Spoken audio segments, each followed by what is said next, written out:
Hi అండి.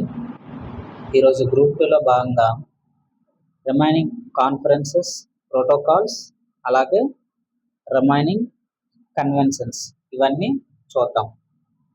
అందులో ముఖ్యంగా మనకి ఇక్కడ లాస్ట్ సెషన్లో ఏవైతే డిస్కషన్ చేసామో అవి అవుటర్ వ్యూలో వెళ్దాం, రిమైనింగ్ కొంచెం డెప్త్గా వెళ్దాం.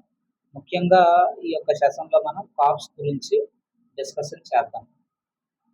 ఇంతవరకు మనం ఏమేమి చెప్పుకున్నామో ఒకసారి చూద్దాం. స్టాక్ హోమ్ కాన్ఫరెన్స్ 1972లో మనకి జరిగిందని చెప్పుకున్నాము. ఇది మొట్టమొదటి మనకి పర్యావరణ సమస్యల పైన జరిగినటువంటి అంతర్జాతీయ కాన్ఫరెన్స్గా మనం దీన్ని చెప్పుకోవచ్చు. అలాగే ఇది మనకి 1972లో జరిగిందని గుర్తుంచుకోవాలి. ఇది మనకి స్టాక్ హోమ్ కాన్ఫరెన్స్. అయితే ఎక్కడ జరిగింది? మనకి స్వీడన్. అయితే ఇందులో ముఖ్యంగా కింది సెషన్లో మనం చెప్పుకున్నాం ఏ సూత్రాలు ఇందులో ప్రవేశపెట్టారు, అసలు దీనికి డిక్లరేషన్ ఏంటి, యాక్షన్ ప్లాన్ ఏమి ఏర్పాటు చేశారు. ఇందులో భాగంగా యునైటెడ్ నేషన్స్ ఎన్విరాన్మెంట్ ప్రోగ్రామ్ ఇది కూడా ఏర్పాటు చేశారు. దీని యొక్క రాజధాని, దీని యొక్క హెడ్ క్వార్టర్స్ కెన్యాలో ఉండేటటువంటి నైరోబీలో దీన్ని ఏర్పాటు చేయడం జరిగింది. అది కూడా మనకు తెలుసు. ఇలా మనకి ఇక్కడ మెయిన్ మన టార్గెట్ ఏంటంటే ఎగ్జామినేషన్లో మనకి యువతల కన్వెన్షన్ కానీ ఏదో ఒకటి అడుగుతాడు, వాటి యొక్క ఇయర్స్ యువతలు అడుగుతాడు. మ్యాచ్ ద ఫాలోయింగ్ అంటాడు. ఈ యొక్క ఇయర్స్లో మ్యాచ్ ద ఫాలోయింగ్ అన్నప్పుడు ఇవి ఇంపార్టెంట్. అలాగే ఇంకా డెప్త్కి వెళ్తే మనం ఆల్రెడీ దాని మోటో ఏంటో చెప్పుకుంటున్నాము, అందులో ఏమేమి జరిగాయో కూడా చెప్పుకుంటున్నాం. కాబట్టి బిట్ ఒక్క మార్కు కూడా బయటికి వెళ్ళడానికి వీలు లేదు. అలా మనం డిస్కషన్ చేస్తున్నాం. నెక్స్ట్ రియో ఎర్త్ సమ్మిట్ చూసాము, ఇది క్లాస్లో. దీనికి ఇంకో పేరు ఏంటి? మనకి United nations conference on environment and development. ఇది కూడా మనం చూసాం. కాబట్టి దీన్నే మనం ధరిత్రి సదస్సు అని కూడా అంటామని చెప్పుకున్నాం. ఇందులో భాగంగానే మనకి రియో ఒప్పందాలు జరిగాయి. అలాగే ఇందులో భాగంగా మనకి అజెండా 21, అలాగే అటవీ మీద సూత్రాలు తీసుకొచ్చాము. అలాగే రియో 20, ఇటువంటి రియో 10 ఇవన్నీ తీసుకొచ్చాం. ఇక్కడ ఎందుకు ఇంత ఫాస్ట్గా వెళ్ళిపోతున్నామంటే అవుటర్ వ్యూలో ఆల్రెడీ ఇవన్నీ ఇంతకుముందు చెప్పాము, అందువల్ల కొంచెం ఫాస్ట్గా వెళ్తున్నాం. రియో ఎర్త్ సమ్మిట్లో భాగంగా మీకు అనగానే ఇవన్నీ గుర్తు రావాలి, అప్పుడు మనం అటెంప్ట్ చేయడానికి బిట్టు ఆస్కారం ఉంటుంది అనమాట. దీనికి ఇంకో పేరు గుర్తించుకోండి, UNCED అని గుర్తించుకోండి. అక్కడ ఏవైతే రిమైనింగ్ పాయింట్లు వదిలేసామో అవి ఇక్కడ హైలైట్ చేస్తానన్నమాట. బిట్ ఎక్కడికి వెళ్ళకూడదు, అది మన టార్గెట్. అలాగే దీన్ని ఎర్త్ సమ్మిట్ అని కూడా అంటాము, చెప్పుకున్నాం కదా. అందులో భాగంగానే అజెండా 21 21వ శతాబ్దపు అని అర్థం వస్తుంది అనమాట. అలాగే రియో డిక్లరేషన్ చేశామని. ఇందులో భాగంగా మనకి United nations framework on convention on climate change, ఈ యొక్క ఫ్రేమ్వర్క్ డిజైన్ చేశారని కూడా మనం చెప్పుకున్నాం. ఈ యొక్క 1995 నుంచి ఇందులో భాగంగానే ఈ యొక్క UNFCCలో భాగంగానే మనకి కాప్స్ నిర్వహిస్తున్నాం. ఇప్పటి వరకు ఎన్ని జరిగాయి? 30. అలాగే 31ది ఎక్కడ జరుగుతుందో చెప్పుకున్నాము, ఆంటాలియాలో అనేసి. లాస్ట్ 3 కాపులు చెప్పుకున్నాము. ఫస్ట్ ఒక కాప్ చెప్పుకున్నాము, ఇండియాలో ఎక్కడ జరిగిందో చెప్పుకున్నాము. కాబట్టి ఇది కూడా మనకు కంప్లీట్ అయినట్టే. నెక్స్ట్ ఇది ఒకటి ఉండిపోయింది, జాసన్బర్గ్. ఇది 2002లో జరిగింది. మనకి ఇక్కడ గుర్తించుకోవాల్సింది ఏంటంటే దీని టార్గెట్ ఫస్ట్ టైం మనకి సస్టైనబుల్ డెవలప్మెంట్ గోల్స్లో భాగంగా ఆ నినాదం ఇక్కడ వచ్చింది అనమాట. World summit on sustainable development అనేటటువంటి నిదానం. ఇంతకు ముందే మనకి ఈ సస్టైనబుల్ డెవలప్మెంట్ అనేటటువంటిది నార్వే పూర్వపు ప్రధానమంత్రి అయినటువంటి బ్రెంట్ ల్యాండ్ ఈ యొక్క రిపోర్ట్ మనకి 1983లో ఇవి ఇచ్చింది. 83లో కమిటీ చేస్తే 87లో ఇచ్చిందని చెప్పుకున్నాం ప్రీవియస్ క్లాస్లో. సైన్స్ అండ్ టెక్నాలజీలో భాగంగా 235 ఈ యూనిట్స్లో ఎక్కడో దగ్గర చెప్పుకున్నాం ఇది. కాబట్టి ఇది ఒకసారి గుర్తుంచుకోండి. ఇందులో మెయిన్ టార్గెట్ ఏంటి? సస్టైనబుల్ డెవలప్మెంట్, అలాగే పేదరికాన్ని, వాటర్ని, శానిటైజేషన్, ఇవన్నీ దేనికి సంబంధించినవి? మనం చదువుకున్నటువంటి 17 గోల్స్ సస్టైనబుల్ డెవలప్మెంట్స్లో అనమాట. ఇక్కడ పునాది పడిందని చెప్పుకోవచ్చు. అలాగే ఈ రియో 20 కూడా చెప్పుకున్నాము. ఇందులో భాగంగా మనకి రియో డిజైనరియోలో 2012లో జరిగిందని ఇక్కడ అసలైంది అనమాట. ఏంటి, ఎలాగలేదన్నా మనం ఎస్డిసిని అమలు చేద్దామని అనుకున్నారు, 15 నుంచి అమల్లోకి తెచ్చారనమాట. ఇక్కడ పునాది పడింది. Sustainable development goals, green economy, sustainable development goals పునాది ఎక్కడ పడిందంటే రియో ఎర్త్ సమ్మిట్లో భాగంగా మనకి రియో ప్లస్ 20 రియో జరిగిన 20 సంవత్సరాలకి 2012లో పునాది పడింది అనమాట. 15 నుంచి అమల్లోకి అది ఆమోదించాము. అమలు మాత్రం 16 నుంచి ఈ ఎస్డిసి గోల్స్ అనేటటువంటివి అందరూ ఫాలో అవుతున్నారు. అలాగే దాని యొక్క థీమ్ ఏంటి, ద ఫ్యూచర్ వీ వాంట్, మాకు భవిష్యత్తు కావాలి. ఎందుకంటే క్లైమేట్ చేంజ్ అనేటటువంటి చాలా వేగంగా జరుగుతుంది, దాన్ని ఆపాలి, అది టార్గెట్. ఇక్కడ ఈ క్లైమేట్ చేంజ్ లో భాగంగా మనకి ఏం చేసుకున్నాము, కాప్స్, ఇది ఇంపార్టెంట్. ప్రతి సంవత్సరము కూడా అన్ని దేశాలు ఈ కాప్ లో ఉన్న దేశాలు హాజరయ్యి పర్యావరణం పైన చర్చించి తగు సమస్యలకి పరిష్కారం చూపడానికి ప్రయత్నిస్తాయి అన్నమాట. ఇది ఒక అంతర్జాతీయ వేదికగా మనం చెప్పుకోవచ్చు. అలాగే ఇది అందులో భాగంగా ఎప్పటి నుంచి అమలవుతుంది, UNCCC. ఇది ఇప్పుడు మనకి ఇన్ఫర్మేషన్ అనేటటువంటిది ఇంపార్టెంట్ అనమాట. ఓకేనా, ఇది ఎప్పుడు తెచ్చుకున్నాం, UNFCCC రియో ఎర్త్ సమ్మిట్ 1992లో భాగంగా దీన్ని మనం తెచ్చుకున్నాం అనమాట. అవన్నీ గుర్తుంచుకోవాలి. 95 నుంచి ఈ యొక్క కాప్ సదస్సులు నిర్వహిస్తున్నాం. ఇప్పటి వరకు 30 జరిగాయి, 31ది ఆంటాలియాలో జరుగుతుందని చెప్పుకున్నాం. నెక్స్ట్ అదే ఇక్కడ మెన్షన్ చేశాం. నెక్స్ట్ ఆ కాప్ లోని భాగంగా క్యోటో ప్రోటోకాల్ కూడా జరిగింది. మూడో కాప్ ఎక్కడ జరిగిందంటే క్యోటో. ఆ క్యోటో ప్రోటోకాలే కాన్ఫరెన్స్ ఆఫ్ పార్టీస్ లో మూడోది భాగం. ఇక్కడ మనకి క్యోటో ప్రోటోకాల్లో 3 ఒప్పందాలు జరిగాయని మనం ఆల్రెడీ డిస్కషన్ చేసాం. ఇక్కడ జాయింట్ ఇంప్లిమెంటేషన్ అని, అలాగే మనకి 3 చేసాం, 1 కాదు 2 కాదు 3. క్లీన్ డెవలప్మెంట్ మెకానిజం ఒకటి, CDM, అలాగే ఇంటర్నేషనల్ ఎమిషన్ ట్రేడింగ్, ఈ 3 కూడా ఇందులో చేసామని డిస్కషన్ చేసాం కిందటి క్లాస్లో. అదే ఇక్కడ నేను పెట్టాను. క్యోటో ప్రోటోకాల్ అనేటటువంటిది మనకి 97లో వచ్చింది.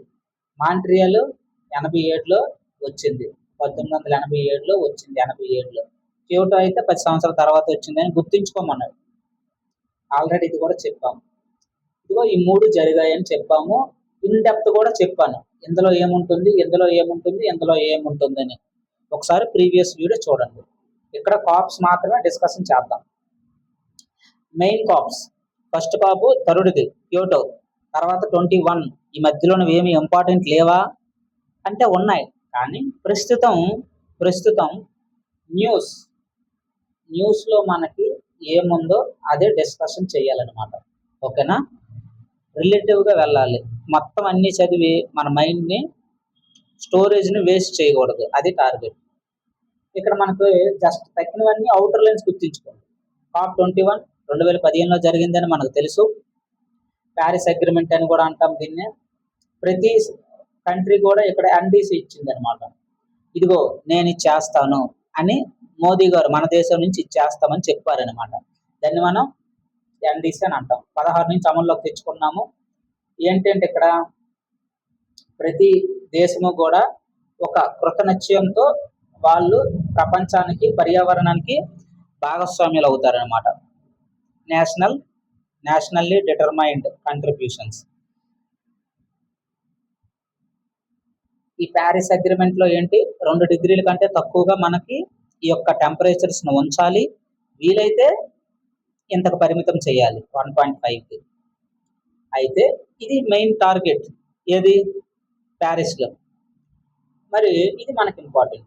ఈ యొక్క 26లో కాప్ 26 సదస్సు గ్లాస్గోలో జరిగింది, 2021 సంవత్సరంలో జరిగింది. అది గుర్తుంచుకోండి. ఇందులో మనకి భారతదేశం తరఫున ఇదిగో మేము ఇచ్చేస్తాం అని మోదీ అన్నారు. పంచామృత గోల్స్ ఇచ్చారు, ఇవి మనకు తెలుసు. ఇక్కడ మనకు తెలియంది ఏంటి చెప్పాలి. ఇప్పుడు నేను ఎందుకున్నాను, ఇవి ఎవరైనా చెప్తారు, ఈ 5 గోల్స్ ఎవరైనా చెప్తారు. ఎక్స్ట్రా ఇన్ఫర్మేషన్ ఇవ్వడానికి ఇక్కడ నేను ఉన్నాను, అంతే కదా. ఈ యొక్క కాప్ 26 సదస్సులో మనకి ఇంకా ఏమేమి చేసామంటే అందరూ ఇక్కడ గ్లోబల్ మీథేన్ ప్లెడ్జ్ చేశారనమాట. ఏంటి, 90కి పైగా దేశాలు ఇక్కడ సంతకం చేశాయి. ఏటని? గ్లోబల్ మీథేన్ ప్లెడ్జ్ 2030 నాటికి 2030 నాటికి ఏం చేస్తాం? 30% ఈ యొక్క మీథేన్ ఉద్గారాలను తగ్గిస్తాము. అడుగుతాడు వీడు గ్లాస్గోలో. అంటే మనకి ఈ 5 గుర్తొస్తాయి, ఇవి అందరికీ తెలుసు. కానీ ఇంకా మనం ఏం చేసాము? 2030 కల్లా మేము 30% మీథేన్ కూడా తగ్గిస్తాము. దానికి తగ్గట్టుగా గవర్నమెంట్ ఇనిషియేటివ్ తీసుకుంది. అది ఇక్కడ ఇంపార్టెంట్. ఈ యొక్క COP26 సదస్సులో ఇవన్నీ మనకు తెలుసు. 2030 నాటికి 500 గిగావాట్లు నాన్ ఫాజిల్ ఎనర్జీ, శిలాజేతర ఇంధన వనరుల నుంచి ఉత్పత్తి చేస్తాము శక్తిని. ప్రస్తుతానికి ఇన్స్టాల్డ్ కెపాసిటీస్ అంట మొన్ననే రీసెంట్ అప్డేట్ మనకు వచ్చింది. న్యూ రెన్యూబుల్ ఎనర్జీ సోర్సెస్ నుంచి శాఖ నుంచి వచ్చింది మనకి. కొత్త మరియు పునరుత్పాదక ఇంధన శాఖ నుంచి మనకు వచ్చింది. ఏంటని? 552 గిగావాట్లు మేము ప్రస్తుతానికి మా దగ్గర ఇన్స్టాల్డ్ కెపాసిటీస్ ఉంది అని. అలాగే ఇందులో 300 గిగావాట్లు దీని నుంచే ఉత్పత్తి చేస్తున్నాం, శిలాజేతర ఇంధనాల నుంచి ఉత్పత్తి చేస్తున్నామని చెప్తున్నారు. అంటే ఏంటేటి వస్తాయి? సోలార్ వస్తుంది. ఈ యొక్క సోలారు 164 గిగావాట్లు ఉత్పత్తి చేసాము. అలాగే విండ్ వచ్చింది, అలాగే హైడ్రో వచ్చింది. విండ్ 59, సబ్జెక్ట్ కరెక్షన్, ఒకటి అటు ఇటు అవుతుంటది అనమాట. 59, 60 ఇలా అవుతుంటుంది.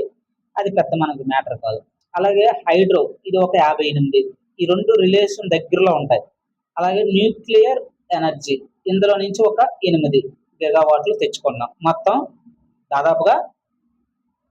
ఇంకా బయో నుంచి బయోమాసు, బయోడీజిల్, బయోగ్యాస్, బయో ఇథనాలు, వీటి నుంచి ఒక కొంత పర్సంటేజ్ ఇవన్నీ కలుపుకొని మేము ఒక 300 గిగావాట్లు అయితే ఏర్పాటు చేసుకున్నామని చెప్తున్నారనమాట. అది కరెంట్ అప్డేట్. అయితే ఇదంతా ఫస్ట్ మనం రీచ్ అయిపోతాం. ఎందుకు? ఆల్రెడీ 300 చేస్తాం, ఇంకా 200 గిగావాట్లే. ఇంకా చాలా సంవత్సరాలు ఉంది, 4 సంవత్సరాలు. కాబట్టి ఈజీ. 2014 అప్పుడు మనకు దాదాపుగా ఒక 3 గిగావాట్లు ఉండేది మనకి. గత 5-10 సంవత్సరాల నుంచి మనము 164కి ఎగబాకాం అనమాట. చాలా గ్రోత్ ఉంది. ఇంకా ఫస్ట్ది అయ్యింది. రెండోది చూద్దాం. రెండోది ఏమన్నాడు? 2030 నాటికల్లా మేము ఏం చేస్తాం? ఒక 50% రెన్యూబుల్ ఎనర్జీ చేస్తాము. 50% మేము ఏం చేసుకుంటాము? మేము ఇంధన ఉత్పత్తి చేస్తాం కదా, ఎనర్జీని ఏదైతే విద్యుత్ ఇదంతా చేసుకుంటాం కదా, ఆ విద్యుత్ అనేది మేము 2030 నాటికి పునరుత్పాదక ఇంధన వనరుల నుంచి మేము జనరేషన్ చేసుకుంటాము అని చెప్తున్నారనమాట. ఇది కూడా మనం రీచ్ అవడానికి అవకాశం ఉంది. నాన్ ఫాజిల్ ఎనర్జీ వేరు, అలాగే పునరుత్పాదక ఇంధన వనరులు వేరు.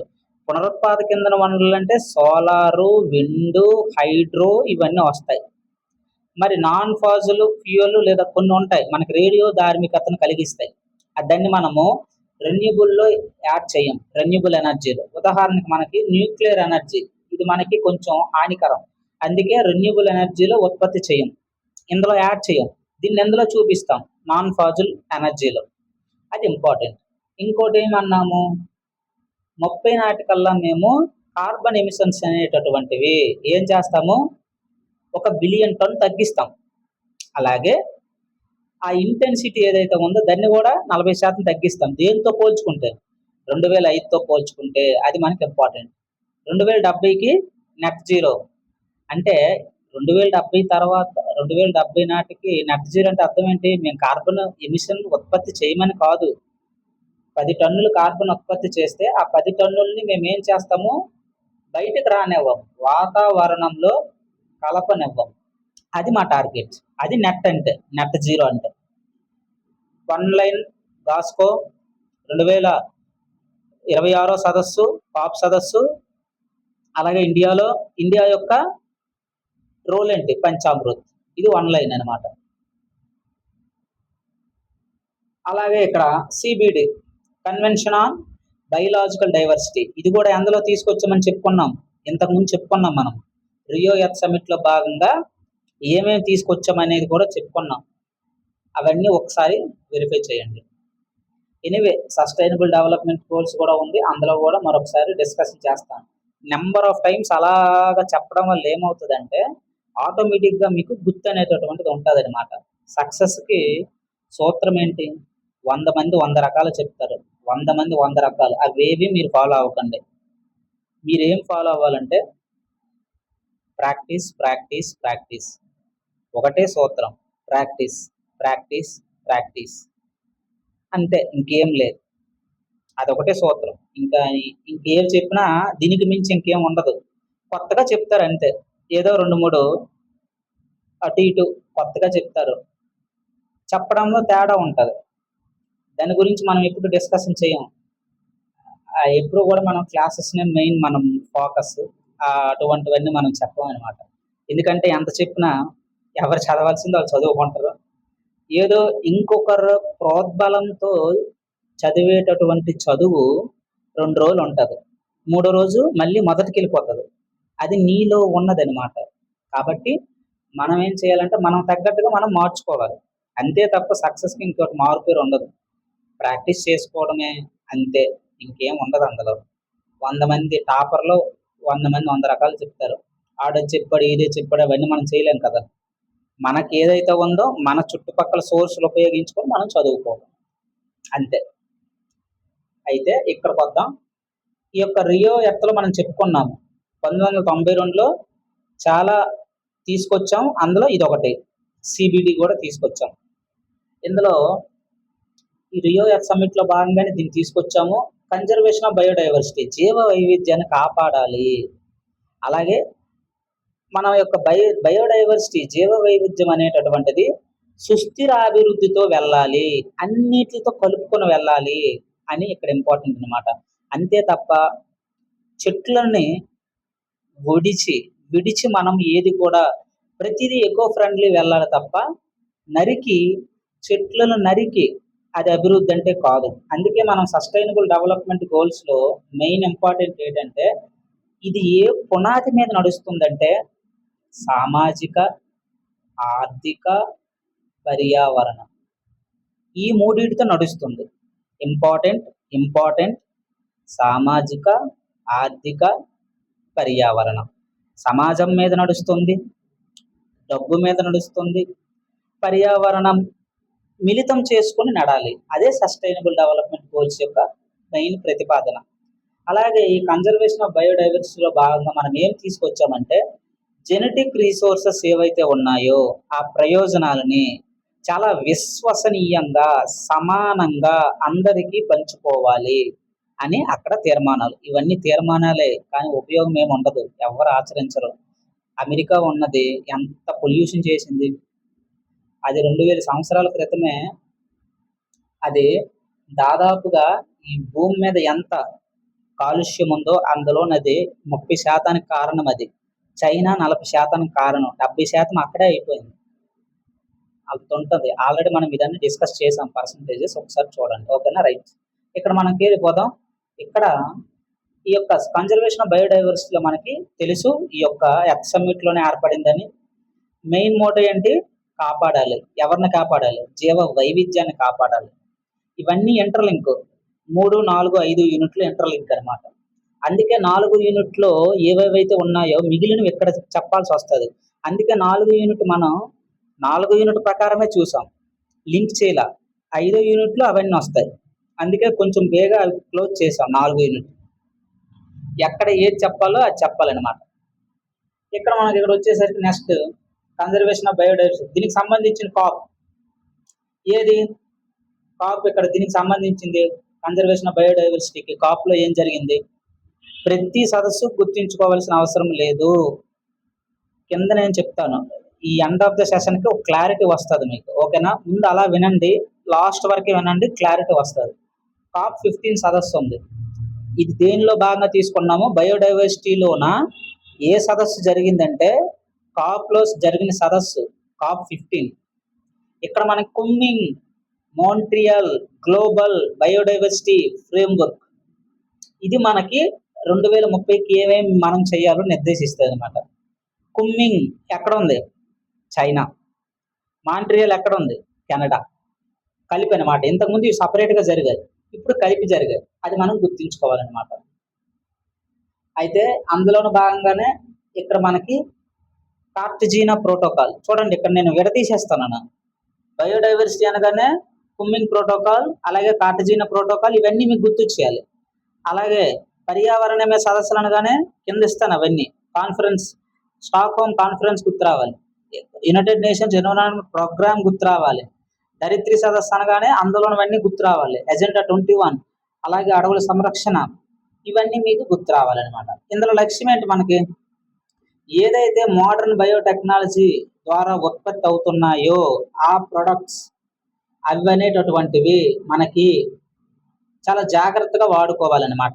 లివింగ్ మోడిఫైడ్ ఆర్గానిజమ్స్ అనేటటువంటివి సేఫ్గా ఉండాలి, సరఫరా కరెక్ట్గా జరగాలి, బాగా ఉపయోగించాలి తప్ప దీన్ని మనం ఇంకొక విధంగా వాడకూడదు. ఇప్పుడు మోడర్న్ బయోటెక్నాలజీ ద్వారా ఏమేమి చేస్తున్నాం? బీటీ, పత్తి, ఇది ఎన్నోసార్లు చెప్పుకున్నాం, మన కరెంట్ అఫైర్స్లో భాగంగా చెప్పుకున్నాము. ఈ సైన్స్ అండ్ టెక్నాలజీలు మన క్లాసులు విన్న వాళ్ళందరికీ మనకి అర్థమవుతుంది. బ్యాసిల్లస్ థురింజెన్సిస్, ఈ యొక్క బ్యాక్టీరియాను మనం పత్తిలోకి ప్రవేశపెడతాం అనమాట. ఎప్పుడైతే పత్తిలో ఉండే చీడ, పురుగు ఇవన్నీ ఉంటాయి కదా తింటాయో, ఈ యొక్క బ్యాసిల్లస్ థురింజెన్స్ ఆ యొక్క బ్యాక్టీరియా కడుపులోకి వెళ్ళిపోతుంది అనమాట. ఆ జీర్ణాశయాన్ని దెబ్బతీసి ఆ పురుగుని చంపుతుందని చెప్పుకున్నాం. ఇవన్నీ మోడర్న్ టెక్నాలజీ. దీనికి లింకప్ చేసామా, చేసి వాటిని కాపాడామా, అందరికీ సమానంగా పంచుకుంటున్నామా? ఇది దీని ఇంపార్టెంట్. అందులో భాగంగానే మనకి హెల్త్ ఇంపార్టెంట్, రిస్క్ను కూడా చూడాలి. మరి రిస్క్ ఉంది కదా ఇందులో. కొత్తగా మనం ఒక జీవిని ప్రవేశపెడుతున్నాము, ఇదైతే సక్సెస్ అయింది, కానీ బ్రింజల్ సక్సెస్ అవ్వలేదు, మస్టర్డ్ సక్సెస్ అవ్వలేదు, BT mustard, BT brinjal success అవ్వలేదు, అందుకే ఆపేసింది గవర్నమెంట్. అలాగే ఒక దేశం నుంచి ఇంకో దేశానికి తరలించేటప్పుడు ఈ బయోసేఫ్టీ కన్జర్వేషన్ మనం చేయాలన్నమాట, కన్సిడర్ చేయాలి, లేకపోతే చాలా డేంజర్. ఈ యొక్క విషతుల్యమైనటువంటి బ్యాక్టీరియాలు ప్రపంచాన్ని చుట్టూ మనకి మోహరించవచ్చు. కార్టిజీనా అనగానే గుర్తించుకోవాలన్నమాట. ఈ రెండు గుర్తించుకోవాలి. కార్టిజీనా ఒకటి, ఇంకొకటి మనకి కుమ్మింగ్ మాంట్రియల్ ప్రోటోకాల్, ఈ రెండు గుర్తించుకోవాలి. అలాగే ఇది కూడా నగోయా ప్రోటోకాల్, ఇది కూడా మనకి 2010లో జరిగింది. ఇది కూడా చెప్పుకున్నాం, 2010లో జరిగింది.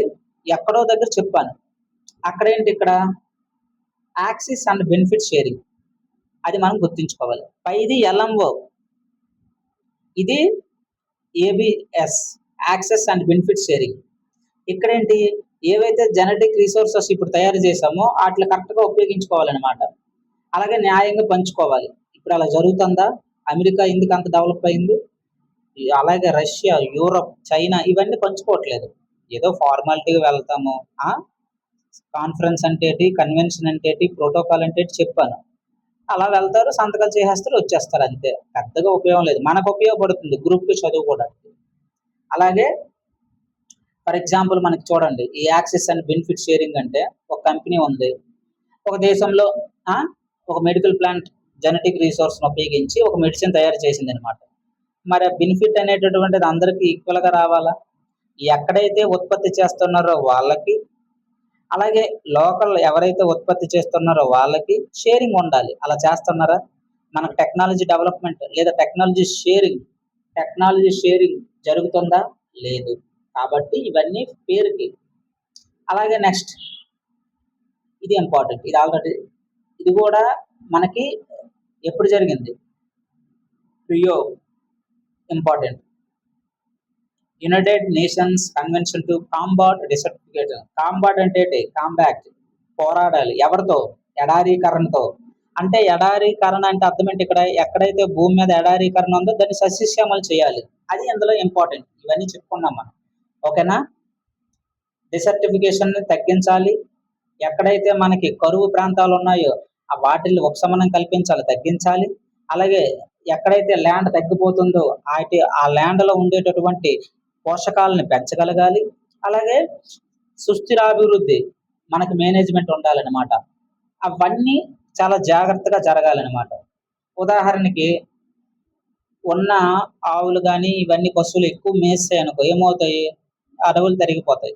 అడవులు తరిగిపోతే ఏమవుతుంది? మనకి ఆటోమేటిక్గా భూమి ఎరోజన్ అవుతుంది, పోతుంది. ఆటోమేటిక్గా ల్యాండ్ తగ్గిపోద్ది కదా. అదేమవుతుంది తగ్గిపోయి ఎడారిగా మారుతుంది. అదనమాట. ప్రతిదీ ఇంటర్లింక్. సైట్స్ కూడా చెప్పుకున్నాం. 1973లో ఏర్పడింది. ఇది యొక్క అంతర్జాతీయ వాణిజ్యం వల్ల ఏవైతే జరుగుతున్నాయో ఈ యొక్క ఫ్లోరా అండ్ ఫనా ఇవి వీటిని తగ్గించాలని మనం చెప్పుకున్నాం. డెఫినేషన్ కూడా ఇచ్చాము, ఒకసారి చూడండి. ఇవన్నీ అవసరం లేదు, మనం డైరెక్ట్గా దీనికి వెళ్ళిపోదాం, కాప్స్కి వెళ్ళిపోదాం. ఓకేనా? ఈ బాండ్ కన్వెన్షన్ దీన్నే మనకి ఇవన్నీ చెప్పాం. Conservation of mitigatory species, migratory species, వలస పక్షులను నిరోధించడం, ఈ యానిమల్స్ ఇవి కూడా చెప్పుకున్నాం అనమాట బాండ్ కన్వెన్షన్. ఓకేనా? ఏవైతే ఒక దేశం నుంచి ఇంకో దేశానికి సంచరిస్తాయో వాటిని మనం చంపకూడదు అనమాట, వాటికి సంబంధించింది చేసామని చెప్పుకున్నాం. అలాగే రామ్సార్ కన్వెన్షన్ చెప్పుకున్నాం. ఇవన్నీ వెయినా కన్వెన్షన్ ఫస్ట్ ఇదే చెప్పుకున్నాం, 1985 ఓజోన్ దగ్గర చెప్పనేది. అలాగే మాంట్రియాల్ ఇది కూడా ఓజోన్ దగ్గర చెప్పాను, 87లో తీసుకొచ్చాము. ఇవన్నీ తగ్గించామని కూడా అక్కడ డీప్ డిస్కషన్ ఇచ్చాను. కిగాలి కూడా ఓజోన్కి సంబంధించింది అక్కడ ఇచ్చాను. బ్యాసిల్ చెప్పుకున్నాం, బ్యాసిల్ కన్వెన్షన్ కూడా ఏంటిది, ఏదైతే హానికరమైనటువంటి వేస్ట్ ఉంటుందో అవి మనకి డిస్పోజల్ అనేటటువంటిది ఇంకొక దేశాలతో చాలా జాగ్రత్తగా సంప్రదింపులు జరిపి చెయ్యాలి. డిస్పోజల్ అనేది చెప్పాం, టోటల్గా నియంత్రించాం. దీన్ని 89లో తీసుకొచ్చాం బ్యాసిల్ కన్వెన్షన్. ఇవన్నీ మెటీరియల్ కింద పెడతాను, ఒకసారి చూసుకోండి. రాటర్డామ్ చెప్పాను, ఇందులోనే ఏం చెప్పాం, ప్రేయర్ ఇన్ఫర్మేషన్ కన్సెంట్. ఒక దేశానికి ఇన్ఫర్మేషన్ ఇవ్వాలన్నమాట, ఇవ్వకుండా నువ్వు పంపించకూడదు. ఆ దేశం త్రూ ఆ దేశం మీదుగా ఇంకొక దేశానికి పంపిస్తే ఆ దేశం లేదని జరిగితే ఆ యొక్క ఆయిల్ స్పిల్లింగ్ అవ్వచ్చు, ఏదైనా జరిగితే పరిస్థితి ఎవరు రెస్పాన్సిబిలిటీ అందుకు. ఇవన్నీ చెప్పుకున్నాం. స్టాక్ హోమ్ కన్వెన్షన్ చెప్పాం. ఓకేనా? పెర్సిస్టెంట్ ఆర్గానిక్ పొల్యూషన్స్ తగ్గించాలి అనేసి. అంటే ఇవి దాదాపుగా డిడిడి వంటి కెమికల్స్ దాదాపుగా 16-17 ఉంటాయి. ఇవన్నీ తగ్గించాలని చెప్పుకున్నాం. మెయిన్గా 7 తగ్గించాలి. అలాగే నెక్స్ట్ మినిమేటా, ఇది కూడా పాదరసానికి సంబంధించిందని చెప్పుకున్నాం. ఇవన్నీ ఒకసారి చూడండి, ఆటోమేటిక్గా మీకు సెట్ అయిపోతుంది. ఇప్పుడు మేజర్గా మనకి ఇంపార్టెంట్వి ఏవైతే ఇందులో ఉన్నాయో ఒకసారి చూసుకోండి. ఓకేనా? సైట్స్ ఇవన్నీ చెప్పుకున్నాం. ఇది 1 లైన్ ఆన్సర్గా గుర్తించుకోవడానికి మీకు ఇచ్చాను ఇక్కడ. ఓకేనా? ఇక్కడ మనం కాప్స్ గురించి డిస్కషన్ చేద్దాం. మెయిన్ కాప్స్ యొక్క సదస్సులు ఏంటి, వాటి యొక్క ఇంపార్టెన్స్ ఏంటి అనేది ఇంపార్టెంట్ కదా. ఓకేనా? అవన్నీ చూద్దాం. 1 లైన్ ఆన్సర్స్ ప్రొవైడ్ చేశాను, అన్నీ ఎక్కడ మీకు ప్రొవైడ్ చేశాను, ఒకసారి చూడండి. సరేనా? కాప్స్లో మనకి మెయిన్గా ఇంపార్టెంట్వి ఇక్కడ నేను డిస్కషన్ చేస్తాను. తక్కినవి మీరు జస్ట్ 1 లైన్ ఆన్సర్ గుర్తించుకోండి నెట్లో కొట్టి. ఈ నెట్లో ఏది రాదో అది నేను ఇక్కడ కొంచెం ఎలాబరేట్గా చెప్తాను. అలాగే ఇక్కడ మనకి చూడండి, ఫస్ట్ కాప్లో భాగంగా మనకి రెడ్ ఫస్ట్ దీన్ని తీసుకొచ్చామన్నమాట. యాక్చువల్గా రెడ్ అంటే మనకి రెడ్యూసింగ్ ఎమిషన్స్ ఎవరి నుంచి, from deforestation and forest degradation. ఇది మనకి COP 11లో జరిగింది అనమాట. COP 11 మనకి ఎక్కడ జరిగింది, మాంట్రియాల్లో జరిగింది. 2005లో COP 11. ఓకేనా? ఇక్కడ మనకి జరిగింది అనమాట. ఇంపార్టెంట్. ఆ తర్వాత మనకి 2013లో జరిగింది COP 19 సదస్సు. దీనికి సంబంధించిందే COP 19లో దీనికి కంటిన్యూషన్. COP 19 ఎప్పుడు, 2013 అది మనం గుర్తించుకోవాలి. దేనికి ఇది రెడ్ ప్లస్ తీసుకొచ్చాం అంటే ఏదైతే ముందు తీసుకొచ్చామో అది సక్సెస్ అవ్వాల. ఏదైతే ఈ యొక్క డిఫారెస్టేషన్ అనేది అరికట్టడము, ఈ యొక్క అటవీకరణ తగ్గిపోతుంది, దాన్ని నిరోధించడం ఇది చేయలేకపోయాం COP 11లో. COP 11 మాంట్రియల్ ఎక్కడ జరిగింది, మాంట్రియల్లో జరిగింది. మాంట్రియల్ ఎక్కడ ఉంది, కెనడా. రైట్. ఇక్కడ మనకి అందుకే రెడ్ ప్లస్ తీసుకొచ్చాం. COP 19 సదస్సులో 2013లో జరిగింది. ఇక్కడ ఏంటి, రెడ్ ప్లస్ అంటే ఏం లేదు, రెడ్ కామనే. దానికి ఎక్స్ట్రాగా ఏం చేశారంటే sustainable management of forest conservation and enhancement అంటే మరి కొంచెం ఎక్స్ట్రా యాడ్ చేసాం. ఏంటి, ఫారెస్ట్ రక్షించాలి, అలాగే వాటిని పెంచాలి. ఫారెస్ట్ మనం పెంచితే ఏమవుతుంది, కార్బన్ అనేటటువంటి స్టాక్ ఇక్కడ పెరుగుతుంది అనమాట. ఇక్కడికి వచ్చి కార్బన్ శోషించుకుంటాయి. ఈ యొక్క మొక్కలు మనం పెంచడం వల్ల శోషించుకుంటాయి అనమాట. మరి ఈ యొక్క COP 19 ఎక్కడ జరిగింది, వార్షా, పోలాండ్ లో జరిగింది. వార్షా ఇక్కడ జరిగింది, వార్షాలో జరిగింది. వార్షా ఎక్కడ ఉంది, పోలాండ్. ఇక్కడ మనం కాప్ సదస్సులు 2 చెప్పుకున్నాం. ఫస్ట్‌ది ఒకటి రెడ్. ఆ రెడ్ అనేటటువంటిది ఎప్పుడు తీసుకొచ్చారంటే కాప్ 11లో మాంట్రియల్ ప్రోటోకాల్. ఓకేనా? మాంట్రియల్ అక్కడ జరిగిందనమాట ఆ ప్రాంతంలో. ఎప్పుడు జరిగింది? 2005. 2005 అని గుర్తుంచుకోమని చెప్పాను. అయితే దీనిలో భాగంగా మనకి ఆ తర్వాత ఇది బాగా ఇంప్లిమెంటేషన్ అవ్వలేదని కాప్ 19 తీసుకొచ్చాం. కాప్ 19 ఇది ఎక్కడ జరిగింది? కాప్ 19 వార్సాలో జరిగింది. Warsaw, Poland. వార్సా ఎక్కడుంది? పోలాండ్. ఏ సంవత్సరం? 2013. ఇది గుర్తుంచుకోండి. జస్ట్ ఈ యొక్క కాప్స్‌లో ఏంటి మెయిన్ థీమ్ ఏంటి? ఏం లేదు. రెడ్‌ని తీసుకొచ్చాము. రెడ్ ప్లస్‌ని తీసుకొచ్చాము. రెడ్ అంటే reducing emissions from deforestation and forest degradation. REDD plus అంటే continuation, sustainable management of forest conservation and enhancement అని గుర్తుంచుకొని సరిపోతుంది. మెయిన్ ఈ రెండిట్లో కామన్ పాయింట్ ఏంటి? అడవులు ఉన్నాయి కదా, ఫారెస్ట్. వీటి యొక్క ఫారెస్ట్ కార్బన్ స్టాక్స్ ని పెంచుకోగలగాలన్నమాట. ఫారెస్ట్ పెంచితే ఆటోమేటిక్ గా కార్బన్ డైఆక్సైడ్ అంతా ఈ ఫారెస్ట్ ఏం చేసుకుంటది? శోషించుకుంటది. అందుకు ఈ రెండు వచ్చాయి. ఇంపార్టెంట్ వే మనం డిస్కషన్ అనేటటువంటిది జరుగుతుంది. తర్వాత ఏం తీసుకొచ్చాం? కాప్ 20. ఇంపార్టెంట్ ఇది. కాప్ 20 ఎక్కడ జరిగింది? లెమాలో జరిగింది. ఇది దేని గురించి? ఇదేంటంటే క్లైమేట్ చేంజ్ అగ్రిమెంట్ అన్నమాట. ఇదేంటి? Climate change agreement. ఇంపార్టెంట్. దేని గురించి ఇది? క్లైమేట్ చేంజ్ అగ్రిమెంట్ గురించి అన్నమాట. వాతావరణంలో వచ్చేటటువంటి మార్పుల గురించి అప్పటికే ఎక్కువైపోయాయి. క్లైమేట్ ఇక్కడ 20 కాప్ 20 అంటే 2014 పీక్ స్టేజ్ లో ఉన్నాం. వాతావరణ మార్పులు వేగంగా ఇక్కడ మారుతుంది, అడుగులు వేస్తుంది. దీన్ని తగ్గించాలి. అందుకే ఈ యొక్క కాప్ 20 తీసుకొచ్చా. అంతగా ఇంపార్టెంట్ కాదు. ఎందుకైనా బెటర్ అని టచ్ చేస్తాను. లాస్ట్ ఒక 10 టచ్ చేసుకుంటే మనకి ఎగ్జామ్ పాయింట్ ఆఫ్ వ్యూలో బాగుంటుంది. ఇది కాప్ 20. Important cap 21. ఇది మనకు తెలుసు కదా. కాప్ 21 చెప్పవసరం లేదా, ఎందుకంటే ఆల్రెడీ చెప్పుకున్నాం. కాప్ 21 ప్యారిస్ అగ్రిమెంట్ 2015లో నవంబర్లో జరిగింది. 2016 నవంబర్లో అమలు చేసుకున్నాము. ఈ సదస్సులోనే మనము ఏం చేసాం? Intended nationally determined contribution. ఏ దేశం ఏటేటి చేస్తుంది, మీ వాటా ఏంటి చెప్పండి అని చెప్పుకున్నాం కదా. అయితే ఇందులో ఈ మన వాటా ఏంటి? కాప్ 26 ఓకే, 5 తెచ్చుకున్నాం పంచామృతం. మరి ఇందులో ఏం తీసుకొచ్చాం? ఇందులో మనం ఏం తీసుకొచ్చామంటే లైఫ్ అంటే లైఫ్ స్టైల్ ఫర్ ఎన్విరాన్మెంట్ అని తీసుకొచ్చామన్నమాట. ఇండియా మోదీ ఒక ఇది ఇచ్చాడనమాట స్లోగన్. 2005 స్థాయితో పోల్చుకుంటే 2030 నాటికి మనకి ఎలాగలేదన్నా ఒక 45% ఉద్గారాలు తగ్గించాలని 2005తో పోల్చుకుంటే, ఆ స్థాయితో పోల్చుకుంటే 2030 నాటికి 40% తగ్గించాలని చెప్పుకున్నాం. ఎన్నో స్లోగన్స్ ఇచ్చారు మోదీ. ఒకటి కాదు, రెండు కాదు, బుర్ర పిచ్చెక్కిపోద్ది అవన్నీ చదివితే మీకు. ఎందుకు? ఫర్ ఎగ్జాంపుల్, 1 సన్, 1 వరల్డ్, అలాగే 1 గ్లోబ్. అర్థమైందా? ఇదేంటి? సౌరశక్తిని లింక్ చేయడానికి అనమాట. ఇలా ఎన్నో ఇచ్చాడు. 1 నేషన్ 1 కార్డ్ అని, 1 నేషన్ 1 పెన్షన్ అని, 1 నేషన్ 1 ఎలక్షన్ అని. ఒకటి కాదు, రెండు కాదు, అవన్నీ మనకు అనవసరం. ఇందులో ఇది గుర్తుంచుకోండి, సౌరశక్తికి లింక్ చేయడానికి ఇచ్చాడనమాట కాప్ 20లో. అలాగే 2030 నాటితో మనం ఏం చేయాలి? ఒక $1 ట్రిలియన్, ఒక $1 ట్రిలియన్ పెట్టుబడి సేకరించాలన్నమాట 2030 నాటికి. ఈ యొక్క కాప్ 20 ఏ సదస్సు ఇది? కాప్ 21 ప్యారిస్లో. COP 21 Paris. ఈ సదస్సులోనే ఇవన్నీ మనం ప్రతిజ్ఞ చేసి వచ్చామన్నమాట. 1 చెప్పాను కదా, 1 సోలార్, 1 వరల్డ్, 1 గ్రిడ్. గుర్తుంచుకోండి, సౌరశక్తిని లింక్ చేయడానికి ఇది తీసుకొచ్చామన్నమాట. 2030 నాటికి ఎంత? $1 ట్రిలియన్ పెట్టుబడులు తీసుకొచ్చారనమాట. $1 ట్రిలియన్ అంటే ఎంత? $1 ట్రిలియన్ అన్న.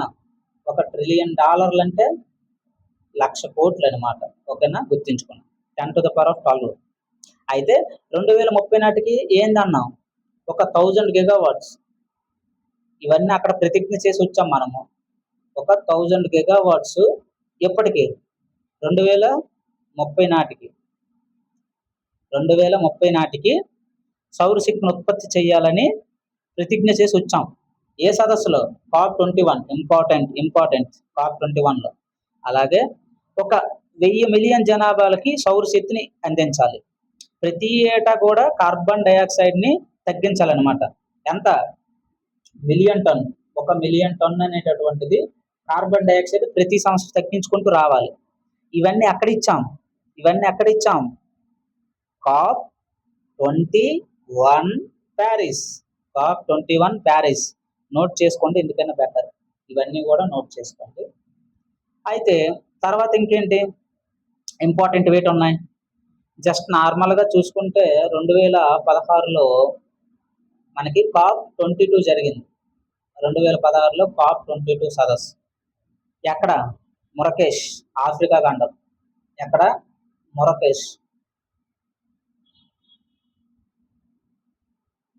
మొరకేష్లో జరిగింది, ఆఫ్రికాలో. ఇక్కడ జస్ట్ ఒక రూల్ బుక్ని తీసుకొచ్చారంటే COP22 సదస్సులో రూల్ బుక్ని ఒక ఫాలో అవ్వండి అని చెప్పారు. అంతే, పెద్దగా ఇక్కడ ఏం మ్యాటర్ లేదు మనకి. ఆ తర్వాత మనకి 2019 ఆ మధ్యన చాలా వైరల్ అయింది మనకి. 2019లో COP25 సదస్సులో, ఇది COP25 అనమాట. 2019లో ఇక్కడ ఏం జరిగిందంటే మ్యాడ్రిడ్లో జరిగిందిలేండి. ఇది 2019 మ్యాడ్రిడ్. ఎక్కడ ఉంది మ్యాడ్రిడ్? స్పెయిన్. మ్యాడ్రిడ్ మనకి స్పెయిన్లో ఉంది. అయితే ఇక్కడ ఏం జరిగిందంటే అప్పట్లో 2019లో పిల్లలకు కూడా అవకాశం ఇచ్చారనమాట, సదస్సులో పాల్గొని ఎవరైనా మాట్లాడొచ్చు అనేసి. అయితే అక్కడ ఒక ఆమె గ్రేటా థన్బర్గ్, స్వీడన్కి సంబంధించింది, మా యొక్క వనరుల్ని మీరు నాశనం చేయడానికి మీరెవరు, హూ ఆర్ యూ అని అడిగింది అనమాట. ప్రపంచ దేశాల నాయకులను అందరూ బిత్తర మొక్కలు వేసుకొని చూశారనమాట. స్పెయిన్కి సంబంధించినటువంటి, స్వీడన్కి సంబంధించినటువంటి ఆమె ఎవరు? గ్రేటా థన్బర్గ్. ఇంకా చిన్నపిల్ల అనమాట. గ్రేటర్ థన్బర్గ్ అనేటటువంటి స్వీడన్కి సంబంధించిన ఆమె ఎక్కడ, ఏ సదస్సులో? 2019లో అడిగింది అనమాట. COP25 సదస్సులో మీరెవరు మా యొక్క వనరులు నాశనం చేయడానికి, మీరు ఎంత నాశనం చేస్తున్నారనేసి ఏడ్చింది అనమాట. అలాగే మన భారతదేశానికి సంబంధించినటువంటి వినిప్రియా కంగుజం, మణిపూర్కి సంబంధించిన ఆమె, ఈమె కూడా ఉందన్నమాట. వినిప్రియా మన భారతదేశంలో.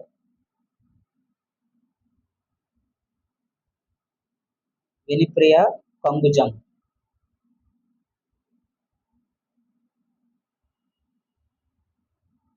ఈమె మణిపూర్కి సంబంధించింది అనమాట. ఈమె కూడా ఈ యొక్క COP19 సదస్సులో చెప్పింది అనమాట. అంటే ఆ యొక్క ఇంటర్ రిలేటెడ్ అనమాట. అలాగే COP26 గ్లాస్గోలో జరిగింది. అది మనకు తెలుసు, చెప్పుకున్నాము గ్లాస్గోలో జరిగింది అనేసి. ఇక్కడ ఈ యొక్క గ్లాస్గోలో ఏంటి ఇక్కడ ఇంపార్టెంట్? COP26 పైన చెప్పుకున్న మెటీరియల్ ఉంది. అది కాకుండా ఇంకేమైనా ఎక్స్ట్రా ఉందంటే ఉంది. గ్లాస్గోతో పాటు ఇంకొక దేశం కూడా ఇక్కడ భాగస్వామ్యం ఉందన్నమాట, ఇటలీ. ఇది కూడా మనకి ఇంపార్టెంట్. ఇందులో భాగంగానే గ్లాస్గోలో జరిగింది ఇది COP26 సదస్సు.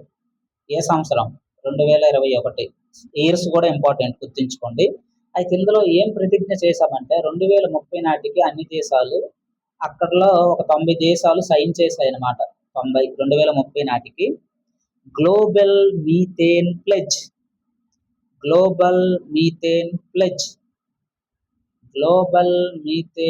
ప్లెడ్జ్ ఇది 30% మేము తగ్గిస్తాము అని ఒక 90 దేశాలు సంతకాలు చేశాయి. మీథేన్ కూడా, ఎందుకంటే రెండో పొజిషన్ దానికి సంబంధించి అదే కదా ఉంది, ఒక 25% పైగా. కార్బన్ తర్వాత అది 70, ఇది ఒక 20, ఇదే ఎక్కువ ఆక్రమించింది అనమాట. అందుకనే దీన్ని కూడా తగ్గిస్తామని COP26లో ప్రతిజ్ఞ చేశాయి అనమాట. మామూలువి 5 పంచామృత లక్ష్యాలు అందరికీ తెలుసు, అవి ఎవరైనా చెప్తారు కాబట్టి అవి చెప్పట్లేదు. అయినా అది పై నెలగా ఉంది కాబట్టి ఒకసారి చూడండి. ఓకేనా? మెటీరియల్ ఎలాగా ప్రొవైడ్ చేశాం కాబట్టి ఒకసారి అక్కడ చూడండి. ప్రతి సంవత్సరం 1 బిలియన్ టన్ను తగ్గిస్తామని చెప్పుకున్నాము. ఇందులో భాగంగా ఈ యొక్క గ్లాస్గోలో భాగంగా తెలుసు కదా! 5 నెట్ జీరో మీకు ఎలాగో తెలుసు. అలాగే 2070 నాటికి నెట్ జీరో తెలుసు. 2030 నాటికి పునరుత్పాద వాటా 50% పంచాలి. ఆల్రెడీ 300 గిగావాట్లు చేసేసాము. ఇంక 200 గిగావాట్లు ఈజీగా రీచ్ అయిపోతాం 50%. అలాగే పునరుత్పాదక కూడా బాగానే ఉంది, పెంచుతాం. 500 గిగావాట్ల పునరుత్పాదక శక్తిని ఉత్పత్తి చేయాలి. ఇదే ఇందులోనే మనం సాధించాం, ఇంతకు ముందు కాదు. అలాగే కార్బన్ ఇంటెన్సిటీ 40% తగ్గించాలి. ఇది కూడా మనకు తెలుసు. ఇంకేం మిగిలిపోయింది? అంతే, 5 అయిపోయినాయి. కాబట్టి ఇవి చూసుకోండి అంతే. అక్కడ గ్లోబల్ మీథేన్ ప్లెడ్జ్ గుర్తుంచుకోండి. అలాగే నెక్స్ట్ COP27, ఈ లాస్ట్ 3 ఇంపార్టెంట్. 2022లో జరిగింది. ఎక్కడ? నవంబర్ 6 నుంచి, ఎప్పుడు లాస్ట్లోనే జరుగుతాయి. నవంబర్ 20 వరకు జరిగింది, 6 నుంచి 20. ఎక్కడ? షర్మ్ ఎల్ షేక్, ఈజిప్ట్లో జరిగింది. Sharm El Sheikh loss and damage fund. నష్టపోయిన దేశాలకు మనం ఏం చేయాలంటే ఎంతో కొంత సహాయం చేయాలి. ఇప్పుడు ఈ కాప్ యొక్క టార్గెట్ ఏంటి? ఒక దేశానికి ఆపద వస్తే తక్కిన దేశాలు ఆదుకోవాలి. అది ఈ యొక్క కాప్ సదస్సు యొక్క మెయిన్ థీమ్. ఒక దేశానికి కానీ ఆపద వస్తే తక్కిన అన్ని దేశాలు ఆదుకోవాలన్నమాట ఈ దేశాన్ని. అదే ఇక్కడ థీమ్ అనమాట. ఇక్కడ అన్ని నష్టపోతున్నాయి. 15% అభివృద్ధి చెందిన దేశాల వల్ల 85% అభివృద్ధి చెందుతూ ఉన్న చెందని దేశాలు నష్టపోతున్నాయి. కాబట్టి వాటికి అందించాలి కదా. అందుగురించే ఇక్కడ ఏం చేశాము? లాస్ అండ్ డ్యామేజ్ ఫండ్ ఇది తీసుకొచ్చారనమాట. అలాగే యాక్షన్ ఆన్ వాటర్ అడాప్షన్, అలాగే రెసిలియన్స్, దీన్ని కూడా తీసుకొచ్చామన్నమాట. ఇది ఒక ప్లాన్. ఏంటి? అందరికీ మరి వాటర్ ఉండాలి కదా, అందుకు. అలాగే మన ఇండియా ఏం చేసాం? మన ఇండియాలో సంబంధించిన అనమాట. మన ఇండియా కంట్రిబ్యూషన్ ఏంటి అని అడుగుతాడు ఎగ్జామ్లో. మనం ఏం చేసాము? లాంగ్ టర్మ్ లో ఎమిషన్ డెవలప్మెంట్ స్ట్రాటజీ ఇది ప్రవేశపెట్టామన్నమాట. అంటే ఏంటి? శిలాజ ఇంధనాలపై స్పష్టత అనమాట. అలాగే తగ్గించాలి, బొగ్గుని, కోల్ని, గ్యాస్ని, ఆయిల్ని, ఇవన్నీ కూడా తగ్గించాలని ఒక టార్గెట్ పెట్టుకున్నాం, లాంగ్ అనమాట. దీని అంతా దేనికి సంబంధించింది?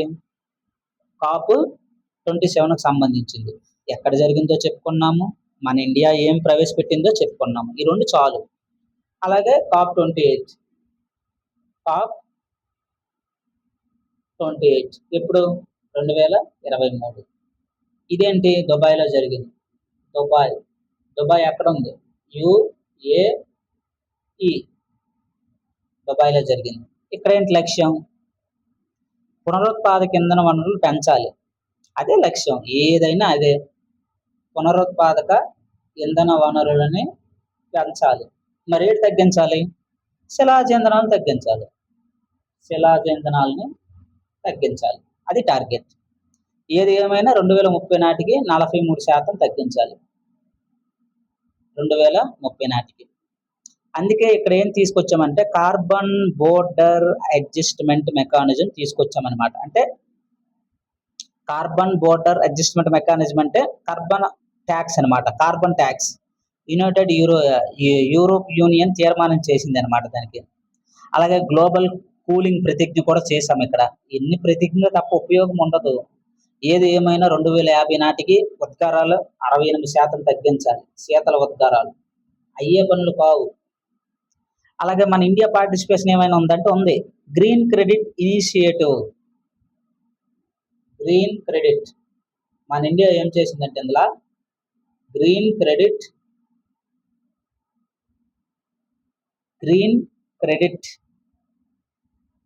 ఇనిషియేటివ్ ఈ యొక్క ప్రకటన చేశామన్నమాట. యాక్ట్ కూడా తీసుకొచ్చాం. గ్రీన్ క్రెడిట్ ఇనిషియేటివ్ అంటే ఏంటి? చొరవ చూపడం అనమాట. మనం ఏం చొరవ చూపుతున్నాము? గ్రీన్ క్రెడిట్స్ని ప్రవేశపెట్టామన్నమాట. ఎవరైతే తగ్గిస్తున్నారో వాళ్ళకి క్రెడిట్స్ ఇస్తాం. అలాగే లీడింగ్ ఫర్ ఇండస్ట్రియల్ ట్రాన్స్షిప్, అంటే భారత్ స్వీడన్స్తో కలిసి మనం స్టార్ట్ చేసామన్నమాట. మనము వాళ్ళతో కలిపి స్టార్ట్ చేసాం. అంటే పరిశ్రమలకి పరివర్తన తెప్పించాలన్నమాట. టెక్నాలజీ షేరింగ్, ఇటువంటివి అనమాట. అలాగే గ్లోబల్ సిటీస్ అలియన్స్ని మనం నదుల పరిరక్షణ కోసం ఇంటర్నేషనల్ అలియన్స్తో ఇక్కడ స్టార్ట్ చేశామన్నమాట. అయితే యాక్చువల్గా ఈ యొక్క ఎంటైర్ సదస్సు మన మోదీ ప్రసంగించారనమాట, స్టార్ట్ చేశారు. కాబట్టి ఇది మనకి ఎందుకైనా ఇంపార్టెంట్. COP28 దుబాయ్లో జరిగింది, మోదీ ప్రసంగించారనమాట. ఈ యొక్క COP28 మనకి ఏం చేశామంటే 2028 కాప్ మేము నిర్వహిస్తాము అని ప్రపోజ్ చేశాడు. 2028 కాప్ మేము నిర్వహిస్తామని చెప్పాడు అనమాట సభలోన. అలాగే హెల్త్ డిక్లరేషన్ కూడా చేశామన్నమాట. అంటే ఏంటి అంటే మనం ఇందులో సైన్ చేయలేదు, కానీ నార్మల్గా కూలింగ్ తగ్గించాలంటే వాళ్ళందరూ అభివృద్ధి చెందిన దేశాలు చేసాయి, మనం చేయలేదు కదా, అందుకే మనం పార్టిసిపేషన్ మనం ఇక్కడ చేయలేదు అనమాట. అయితే ఇవన్నీ కూడా ఎందులో జరిగాయంటే COP28 సదస్సులో జరిగాయని గుర్తుంచుకోవాలన్నమాట. నెక్స్ట్ మనకి COP29 అజర్బైజాన్లో మనకి ఇది జరిగింది అనమాట. ఇంపార్టెంట్.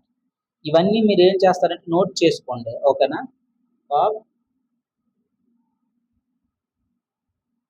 COP29 ఎక్కడ?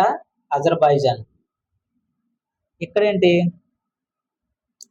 మరి డబ్బులు ఎవరిస్తారు? అందుకే COP29 అంటే ఎప్పుడు జరిగింది? 2024. ఈ యొక్క డబ్బులు కలెక్ట్ చేయాలి కదా, అందుకే దీన్ని ఏమంటామంటే ఫైనాన్స్ కాప్ అని కూడా అంటాం. మరి నిధుల సమీకరణ గూర్చి ఏ సదస్సు చెప్తుందంటే COP29 సదస్సు చెప్తుందని గుర్తుంచుకోవాలి. అందుకే మనం ఇక్కడ ఏం ప్రపోజ్ చేశారంటే ఇందులో న్యూ కలెక్టివ్ క్వాలిఫైడ్ గోల్, ఈ యొక్క నిధులకి సమీకరణించడానికి ఈ సదస్సు జరిపారనమాట. ఏది ఏమైనా 2009లో ఏం చేశారంటే ఒక $100 మిలియన్ ఇస్తామని ప్రకటన చేశారు. మరి 2009లోనే $100 మిలియన్ ఇస్తామన్నోళ్ళు ఈ సదస్సులు ఎంత ఇవ్వాలి? $1 ట్రిలియన్ ఇవ్వాలి. అంటే ఒక్కొక్కరికి అడిగారు అనమాట, మీరు ఎంత ఇస్తారు, మేము ఎందుకు ఇస్తాం, మేము ఎందుకు ఇవ్వం, ఏదో కంటి తొడుపు సరిగా ఇస్తారనమాట. ఈ సదస్సులో COP29 ఏంటి మనకి ఫైనాన్షియల్ కాప్ సదస్సు అని పిలుస్తామన్నమాట. నిధుల సమీకరణ గురించి సదస్సు చేశారని చెప్పుకోవాలి, ఓకేనా. తర్వాత మనకి ఏది ఏమైనా ఈ యొక్క COP29 అనేటటువంటిది ఇండియా పార్టిసిపేషన్ ఏంటి? ప్రతిదీ సదస్సు చెప్తున్నాను, మన పార్టిసిపేషన్. మరి కలెక్టివ్ కదా, డబ్బులు సమీకరించాలి, అభివృద్ధి చెందిన దేశాలు బాధ్యత వహించాలి అని చెప్పింది అనమాట. మనం చేతులు దులుపుకున్నాం. COP29లో మనం ఏం చేసామో, COP29 సదస్సులో మన పాత్ర అభివృద్ధి చెందిన దేశాలు బాధ్యత వహించాలి, కానీ మేమేటిస్తాం, మేము అభివృద్ధి చెందుతున్నామని చెప్పింది అనమాట. COP29 అలాగ అయిపోయింది. నెక్స్ట్ COP30 అంటే ఏంటి? 2025 COP30. ఇందులో ఇది ఎక్కడ జరిగింది? బెలిన్లో జరిగింది. అంటే ఇది ఎక్కడ ఉంది? బ్రెజిల్లో ఉంది.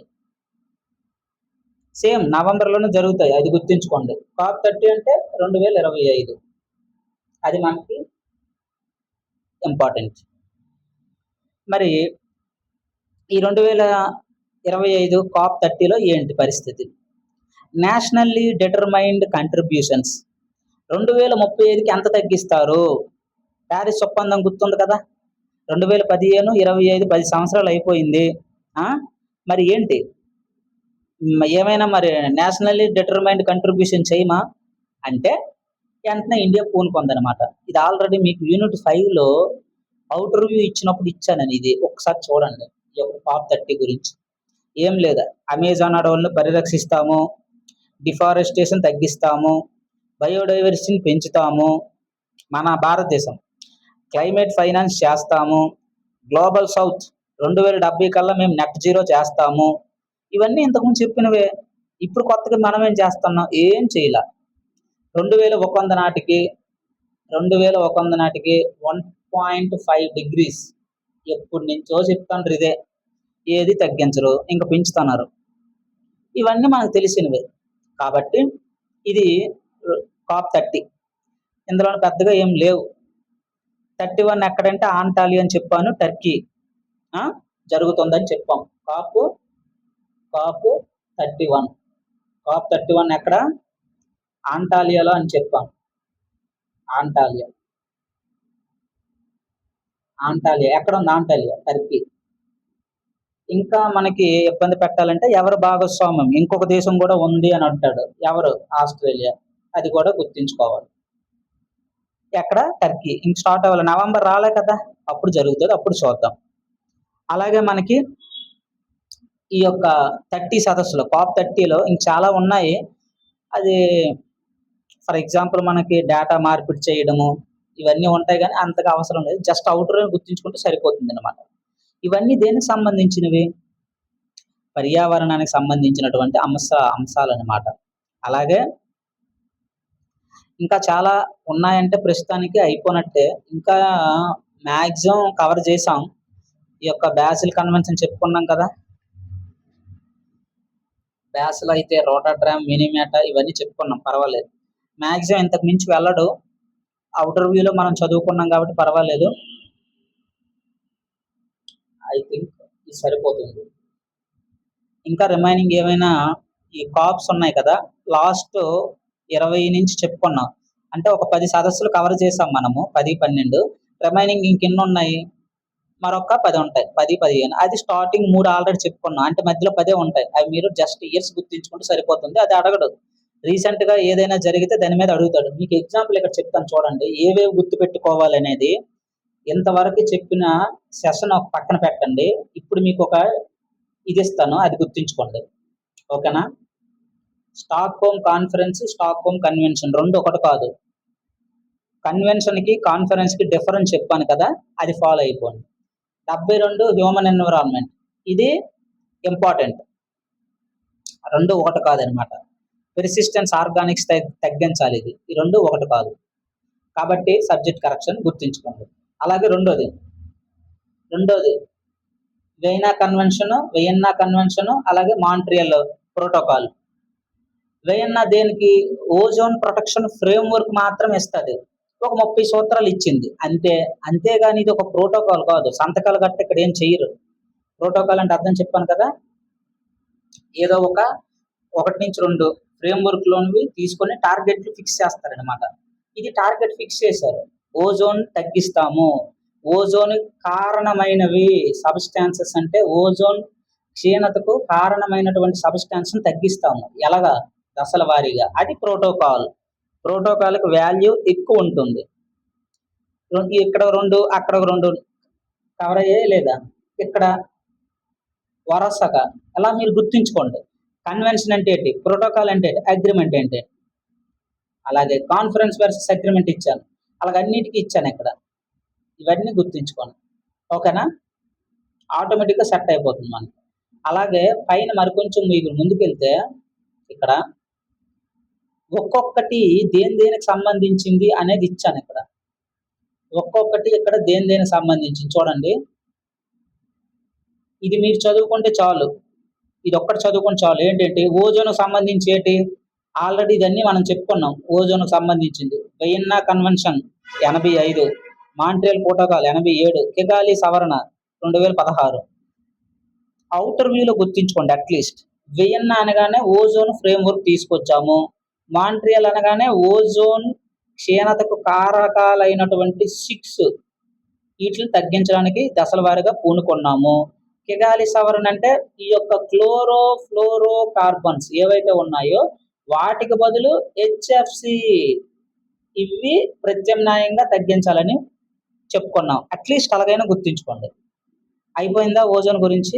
ఓజోన్ గురించి 3 కన్వెన్షన్లు ఉన్నాయి, అంటే అట్లీస్ట్ సదస్సులు గుర్తుంచుకోండి. తర్వాత బయోడైవర్సిటీ మీద ఏంటి, ఇది రియో ఎర్త్ సమ్మిట్లో భాగంగా తీసుకొచ్చాం, కన్జర్వేషన్ ఆఫ్ బయోడైవర్సిటీ. అలాగే దేని గురించి? ఇవన్నీ ఇప్పుడు చెప్పినవన్నీ బయోడైవర్సిటీవే. బయోడైవర్సిటీ అయినా సిబిడి గుర్తు రావాలి, కార్టజీనా గుర్తు రావాలి, నయోగా గుర్తు రావాలి, నగోయా ప్రోటోకాల్ గుర్తు రావాలి, ఇవన్నీ గుర్తు రావాలి. వైల్డ్ లైఫ్ అనగానే ఏం గుర్తు రావాలి? సైట్స్ గుర్తు రావాలి. మైగ్రేటరీ స్పీసీస్ గుర్తు రావాలి. అలాగే ల్యాండ్ అనగానే డెసర్టిఫికేషన్ గుర్తు రావాలి. ఏ డెసర్టిఫికేషన్? కాంబాట్ డెసర్టిఫికేషన్, కన్వెన్షన్ ఆన్ కాంబాట్ డెసర్టిఫికేషన్ గుర్తు రావాలి. కాంబాట్ అంటే ఏం చెప్పుకున్నాం? పోరాడాలి. ఎవరి గురించి పోరాడాలి? డిసర్టిఫికేషన్ అంటే ఏంటి? ఎడారీకరణ తగ్గించడానికి పోరాటం చేయాలి. వెట్లాండ్ అనగానే రామ్‌సర్ కన్వెన్షన్. చూడండి ఎలా మనం డిజైన్ చేసుకున్నాం. ఈజీ అయిపోతుంది మనకి. అలాగే కెమికల్స్ వేస్ట్ గురించి బాసిల్ కన్వెన్షన్ ఏం చెప్పుకున్నాం? హజార్డియస్ వేస్ట్ గురించి చెప్పుకున్నాం. ప్రమాదకరమైనటువంటి వ్యర్థాల గురించి. అలాగే రోటర్‌గ్రామ్ అంటే ఏం చెప్పుకున్నాం? కెమికల్స్, పెస్టిసైడ్స్ గురించి. Stockholm convention. ఇది స్టాక్‌హోమ్ కన్వెన్షన్. ఫస్ట్‌ది కాన్ఫరెన్స్. ఇది కన్వెన్షన్ 2001లో వచ్చింది. మినిమేటా పాదరసం గురించి. ఇవన్నీ కెమికల్స్. చూడండి ఎంత బాగా ఇలా చదువుకుంటే మీకు సెట్ అయిపోతుంది. రైట్.